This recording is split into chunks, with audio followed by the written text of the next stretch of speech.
Le réchauffement climatique est une réalité, à l'échelle mondiale, mais aussi locale. Il est directement lié aux émissions de gaz à effet de serre et donc aux consommations qui ont un coût loin d'être négligeable pour le territoire. Pour réduire ces consommations, le syndicat mixte du Chalonnais a souhaité inscrire son action dans une démarche de transition énergétique. Il accompagne les communes dans leurs projets de rénovation énergétique des bâtiments publics, développement des énergies renouvelables, création ou amélioration de liaisons et d'équipements dédiés à la mobilité douce.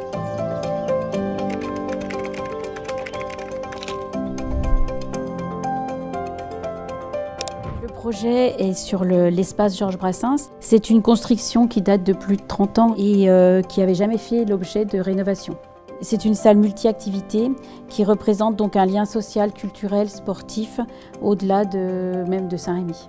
On a donc une amélioration du confort thermique, acoustique et visuel donc pour l'usager et puis une amélioration de l'accessibilité.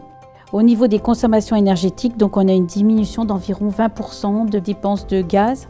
Le syndicat mixte du Chalonnais a été très important pour nous. Il nous a fourni les critères pour réussir à avoir les subventions demandées par la région, donc à nous aider à remplir le cahier des charges et à faire vraiment des économies, ce qui n'était pas évident sur un aussi grand bâtiment.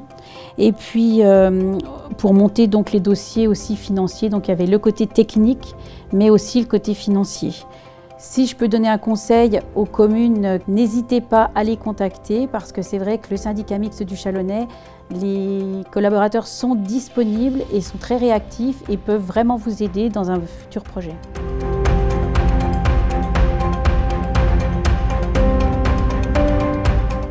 La commune de Collonges avait un préfabriqué qui faisait office de salle des fêtes dans la cour de ce bâtiment actuel.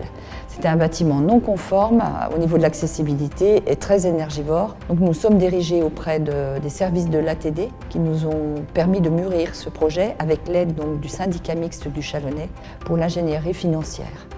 Donc, ce qui nous a amené à démolir le préfabriqué et réaménager le rez-de-chaussée de cette ancienne école. La première question se pose, le projet est intéressant, mais comment va-t-on le financer? Et là, je remercie infiniment les services du syndicat mixte du Chalonnais. Il nous a permis quand même de bénéficier de 80% de subventions sur ce type de projet. Sans financement, il est impossible pour une commune comme la nôtre d'aller au bout d'un réaménagement de ce style. Il ne faut pas avoir peur de se lancer dans des projets qui paraissent peut-être un peu fous au départ. Il faut se saisir de l'opportunité du syndicat mixte du Chalonnais qui peut apporter son concours et nous orienter vers les aides potentielles que les communes peuvent avoir pour assurer la rénovation de ces bâtiments. Le syndicat mixte du Chalonnais à vos côtés pour une transition énergétique réussie.